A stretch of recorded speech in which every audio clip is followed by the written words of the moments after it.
Gloria,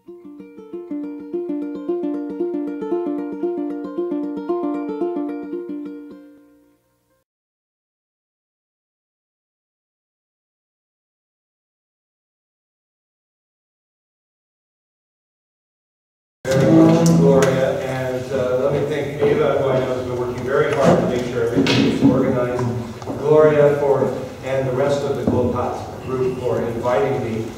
And I will try to keep this as brief as possible. It is a bit like giving a few snapshots from a very long movie. That very long movie is one that I've been engaged in making for the past 20 years that really has three key components. One is the historical development of capitalism as a way of organizing all nature, the relations between humans and the rest of nature. Something that we could call, instead of the environmental history of modernity, the modern world as environmental history.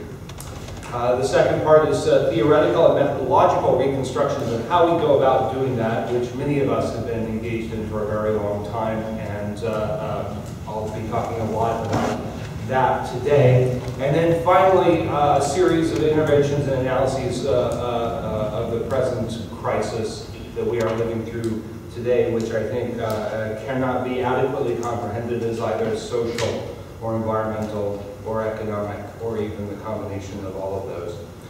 And so the title of my talk today is Transformations of the Earth, Modernity's Crises and the Myth of Sustainability in the Capitalist World-Ecology. And what I will foreground at the beginning is that when I use the term myth of sustainability, I think that there are two main ways. One is, as the great historian William McNeill talks about in myth history, that we are pattern recognizers and that sustainability has become one of the things that we look for in terms of its presence or absence. It's an organizing myth of our modern world now. And I think also that there is a certain way in which sustainability itself is a product of modernity in a very Cartesian way, that we tend to think of sustainability as containing environmental and social dimensions, when in fact that firewall perhaps does not exist so well. So that's sort of the big background here. Well, as we know here, for nearly half a century, green thinkers have wrestled with a fundamental problem. If we recognize humans as a part of nature, how do we write histories of the recent or remote past, or over the long durée, that reflect this? Is nature exogenous to the essential relations of human history, fulfilling roles as inputs such as raw materials, or as consequences such as deforestation and pollution? Or does human activity form and reform itself through the web of life? Is the stuff of human history one of interaction with external nature, or is it one of internal relations that once historically stabilized and dramatically punctuated within planetary history? Well, the vast green literatures that have emerged since the 1970s, political ecology, environmental history, ecological economics, systems ecology, and many more have developed by answering yes in one form or another to both questions. This is the double yes. Green thought has raised these questions, rooted, of course, in a longer tradition of materialist thought, going back to Democritus and others in the Greek tradition, but has yet to resolve the essential contradiction posed by this double yes. Well, the position that humans enjoy an internal rather than external relation with nature as a whole has a long history, and also an important recent history beginning in the 1970s. Here I think of such diverse figures as Arne Ness and Raymond Williams and David Harvey in the early 1970s. And we now benefit from an extraordinary body of theory that recognizes the socio-ecological relationality of modernity, what I have called capitalism as world ecology. When, in broad strokes, the argument is simple enough. Modernity does not act upon nature, but rather develops through the web of life. Albeit with a wide range of inflections, modernity, in this view, becomes a specific crystallization of the always multi-layered and irreducibly plural species-environment relation. This is a methodological claim, and one point that I'll emphasize several times in this talk. Well, alongside the theoretical construct is a growing family of regional studies that mobilize this relational sensibility. in the spirit, if not always, to the letter of the dialectical critique.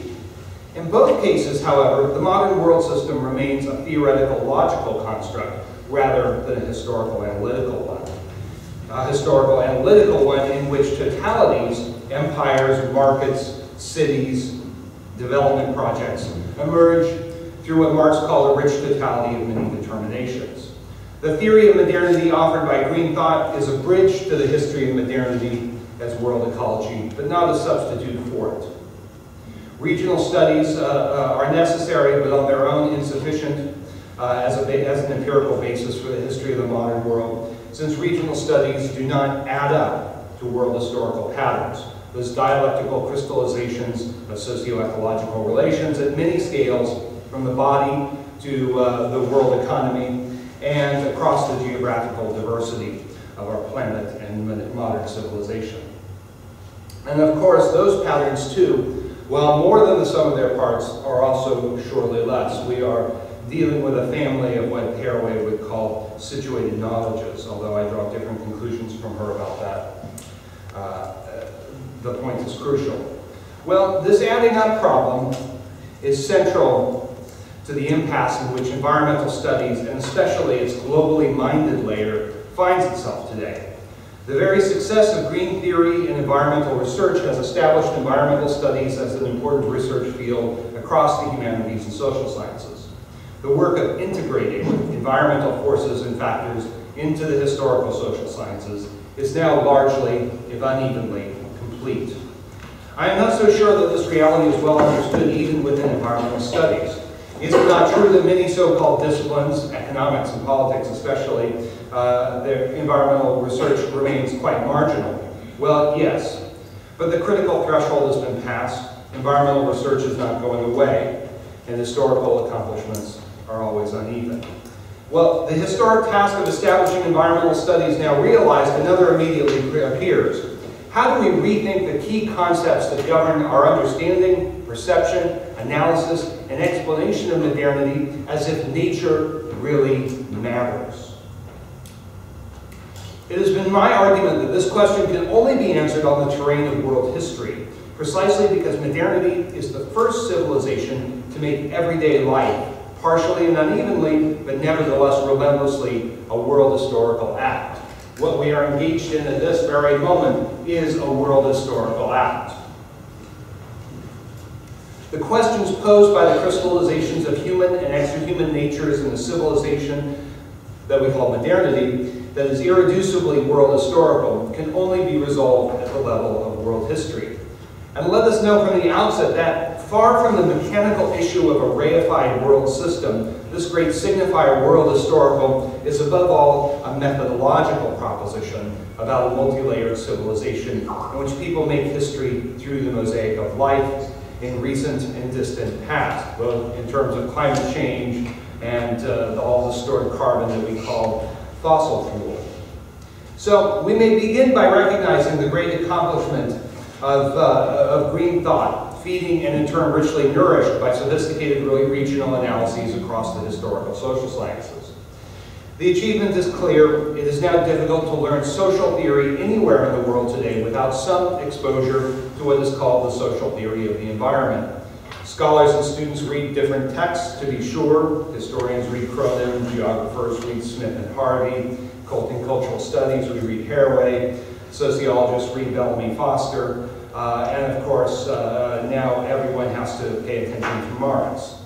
But the core argument has been made and made well. Humans are part of nature, and any explanation of social change that abstracts from environmental change is destined to be irremediably partial.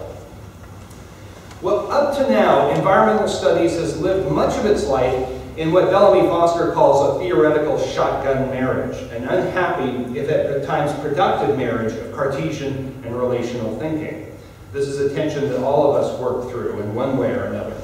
And the result is clear for all to see. For all its successes, and these are considerable, green theory has not yet succeeded in rethinking the theory of social change, whose family of concepts is familiar to all of us. Demographic transitions, capitalism, imperialism, development, state formation, urbanization, and so on and so forth. When it comes to the great movements and contradictions of modern world history, the Cartesian worldview remains firmly entrenched. The hegemony of a Cartesian worldview, which affects an arbitrary and a priori paradigmatic conceptual firewall between the social and the environmental, has been destabilized theoretically, but remains overwhelmingly dominant in this theory of social change. For all the progress in destabilizing social reductionism elsewhere in regional studies, the theory of social change for modernity as a whole and its conceptual repertoire has been scarcely impacted by the tremendous outpouring of environmental research over the past few decades. Well, and why should it have been? For the most part, environmental studies up to now has largely focused on identifying and analyzing the missing factor of a broadly conceived natural environment. Even in critical approaches, the environment has been transformed into resource as object rather than resource as relation, in a fashion broadly similar to the ways that historically and in the present capital has surveyed and accounted for nature's bounty. In global environmental change, the tendency is especially pronounced as macro-sociological and mechanical determinisms have emerged as especially influential. Here I think of the ecological footprint, ecologically unequal exchange, and metabolism approaches that have gained such wide currency. Broadly speaking, research tends to focus upon the consequences or outputs of particular human activities, not on the ways that human and extra-human natures mutually condition and constitute each other. The dominant perspective is one of environmental histories of, political ecologies of, environmental sociologies of, ecological footprints of. Well, of what? Of essentially social processes in this view, so essentially social processes and projects that are regarded as ontologically prior to the terrible impacts they impose. Nature gets reduced to the status of soft mud or dirt in which the terrible activities of humans leave their mark. This is a view of nature as consequence, but it is not nature as condition and constitutive relation. The question asks us the question of how we go about treating nature as condition and constitutive relation asks us to rethink our deeply held assumptions about the adjective environmental itself. We have, for example, discussions of environmental justice, or environmental exploitation, or environmental migration, as if all movements for justice, all movements of people, all moments of exploitation are not always and irreducibly socio-ecological. There is, I would suggest, no non-arbitrary way to say that workers in the forest, say rubber tappers in the Amazon, are engaged in the struggle for environmental justice, while workers in the factory, say auto workers, are engaged in the struggle for economic or social justice. Is not the factory every bit as much an environment as the forest, field, or mine? The upshot of this dialectical Cartesian shotgun marriage has produced a problematic situation, but also one ripe with possibilities for transcending the Cartesian divide. Environmental studies has produced an embarrassment of empirical riches. There's no question about this. And at the same time, a poverty of theory at the conceptual core of how we think the overlapping histories of humanity, nature, modernity. The result is that Greens have been unable to answer historically the most compelling question of our times, the question of limits. Let us be clear that there are limits, and that ours is not the first time that such alarms have been sounded about insuperable natural limits of one stripe or another, most recently, as we know, in the 1970s, but also recurrently over the past 250 years, and especially at the dawn of the 19th century, when stagnating agricultural productivity in England and elsewhere in the world economy provided fertile soil and a very small kernel of truth to Malthus's geometric vistas. So this is really the core of neo-Malthusian thinking, not the dynamics of population, but rather an understanding of limits as essentially geometrical and outside the course of history, not historical and relational, in other words. Thus, while Greens today have sounded the alarm about impending catastrophe and collapse, such alarms say little about how capitalism creates and also resolves crises through its relations within the web of life. Green thought has, up to now, been incapable of differentiating crises that can be overcome within modernity as we have known it, and crises of an epochal nature, such as feudal Europe's in the long 14th century. So there are limits, but just what is the best way to identify, to narrate, and to explain these limits historically, and in so doing to see what is genuinely novel about the present conjuncture? Well, what is the alternative? This is the world ecology perspective. It is a way of naming and analyzing the relationality of all nature and the making and unmaking of the modern world from the long 16th century to the present. Our focus is therefore trained upon a family of decisive and interdependent vectors of world historical change, comprising not only those that are commonly regarded as political or economic, but also those of everyday life, such as patterns of family formation, and those of so-called culture, say the shaping of national identities and national languages. These are ways of organizing nature too. Modernity as a civilization is forged through a mosaic of these and other vectors of historical change, conceptualizes bundles of human and extra-human natures. And these are registered always and irreducibly as symbolically and materially at once. Enough with all the vulgar materialism of green thought.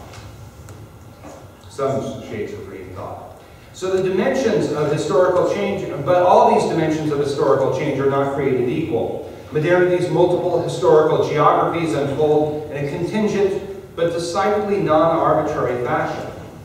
These world ecological modernities are decisively shaped by a strange and peculiar crystallization of value, the endless accumulation of capital that is grounded and shaped and materialized in the endless commodification of everything existing.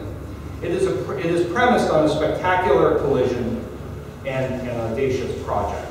The contradiction between the natural distinctiveness and the economic equivalence of the commodity form, and the effort to remake all of nature and all of its movements essentially fungible, interchangeable, and abstract. This law of value, make no mistake about it, is a world historical tendency, a process, a project. I speak of the modern world system as a capitalist world ecology because it is this value relation, this essential logic, that constitutes a kind of gravitational center for the civilization as a whole. It is not a mechanically determining instrument, but rather a gravitational center, and it is also a methodological claim. Here we are dealing not with theory as an attempt to formally encapsulate modernity, but theory as history and theory as method, and the distinction is crucial. So capitalism as world ecology joins together the accumulation of capital, the production of nature, and the pursuit of power in dialectical unity. These three moments are interpenetrating and mutually constituting. They form a historical totality and not, as much of environmental studies today would have it, either a theoretical construct or an accumulation of empirical facts framed through violent abstractions of nature, society, economy, and so forth. There is certainly more to the story of modernity than this. But it is impossible to say much about modernity in the absence of this strange, creative, and radically simplifying unity with value at the center. Capitalism as world ecology is therefore a way of naming the process through which capital emerges as a dance of human and extra-human natures. The world ecology optic engages capitalism as a relation of all nature, including those symbolic and material relations between humans often viewed as unquestionably social. Say, today, financialization, industrialization, commodification, uneven development, and so forth. The relations of capital and labor, in other words, move through and not around nature. They are themselves, to borrow a nice phrase from Marx, specifically harnessed natural forces. This alternative is new and not new at the same time. It radically extends the critique of disciplinarity within the historical social sciences that was initially elaborated in the 1970s by two major groups, materialist cultural studies that became associated with the journal Social Text, and with the world systems perspective of Emanuel Wallerstein, which nobody understands because it's become reduced to a kind of mechanical theory. But this critique of disciplinarity has been, can be carried to the two cultures of the human and physical sciences. In brief, not only do culture, politics, and economics form an organic whole, but this whole is self-forming only in relation to and through the web of life. This entails a way of seeing that is much different from the conventional sorting out of the economy from the environment. Categories that we have inherited from the blood-soaked depredations of British Empire and hegemony in the long 19th century and the early modern scientific revolutions before that. The world ecology alternative therefore moves from the environmental history of modernity to modernity as environmental history. In place of a preconceptualized nature society in which financialization appears as social and soil exhaustion appears as environmental, this approach takes the great movements of modern world history as specifiable bundles of human and extra-human nature. This is the factory as environment and Wall Street as a way of organizing nature. In place of the violent abstractions nature society, with their elegantly simple yet powerfully obscuring concept boxes, we might do better to take specifiable bundles of relations between humans and extra-human nature as our guiding thread. Crucially, given the widespread embrace of vulgar materialism in critical environmental studies, it is impossible to overstate the degree to which these bundles of human and extra-human nature are at once symbolic and material. Consider, for instance, the mighty Taylorist-Fortis project of the long 20th century of radical skill reduction, new managerial visions relating to conception and execution in the production process, and the biophysical interchangeability of human labor and the objects of that labor themselves, that these cannot be reduced to the sum of their social and natural parts. They cannot be added up. Rather, they need to be comprehended as new kinds of bundles, new totalities that weave together humans with the rest of nature in a way that understands their fundamental and co-constitutive relations. So, in this sense, we can see the factory, and environmentalists are always keen to point out the perils of industrialization. We can see the factory as a once cultural form, disciplinary formation, and the locus of socio-ecological production. Now, the world ecology perspective takes its name from a recasting of ecology, which is sure to alert some to what I'm doing. And this is a response to a great problem within green thought, broadly conceived, which is, after about 40 years of trying to do this, we still lack a unified conceptual vocabulary to talk about the relation of human and extra-human nature and the way to do research, empirical investigations for this. So we lack a conceptual vocabulary that understands so-called nature and society or environment and economy as a result of a relation, but we don't have a name for the relation itself. And this causes great problems because we really want to get outside of this Cartesian bind, but we're struggling with how to do this. Well, this is one contribution to a debate. This is not the answer, but it is a contribution to a useful answer at some point. Well, the Greeks of antiquity did not have a word for ecology as we understand it today, but Aristotle's student Theophrastus, the philosopher and botanist, the botanist part is important, deployed the concept of the oikos to signify the relation between a plant species and its environment. Now, my teachers remind me that today oikos is actually an adjective in Greek, but when Theophrastus was writing, it was a noun, so they've given me permission to use it in this sense. So creatively appropriating Theophrastus's term, the oikos becomes a creative relation, one that gives rise to specific living creatures and their specific environments. If we are to use the term environment, we must always use it in a plural fashion. Every species, not only the human species, is at every moment constructing and destroying the world it inhabits.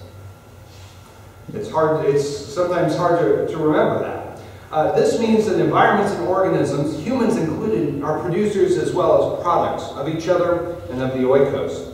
It is this creative relation that is eclipsed by the Cartesian preconceptualization of nature society, which says more or less automatically that something like unemployment insurance is a social issue and something like climate change is an environmental issue.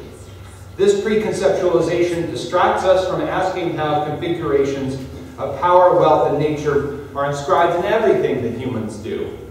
The world ecology alternative therefore takes ecology and its cognates as the relation of the whole, nature as a web of life through which human relations emerge, form, and reform.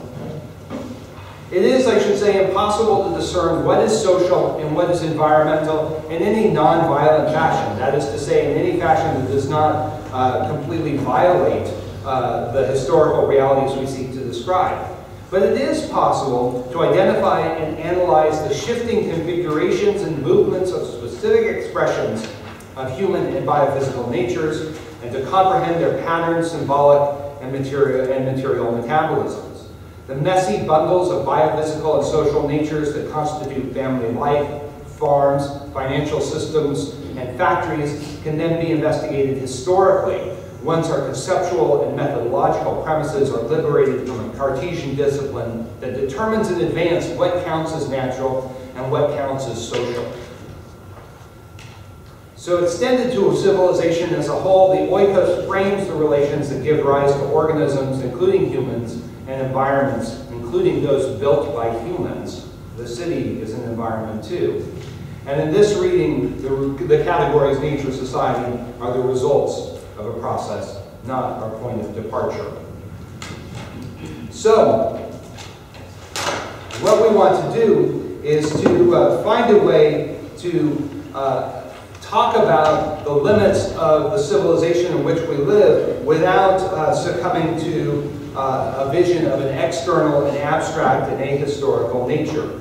This is really crucial because what may be a limit to one phase of, as we know in the history of the modern world, what may be a limit for one phase of capitalist development, say, you know, the first industrial revolution emerged out of the economic and crisis and productive stagnation of early capitalism. What was a limit in Malthus's time was not a limit 50 years later.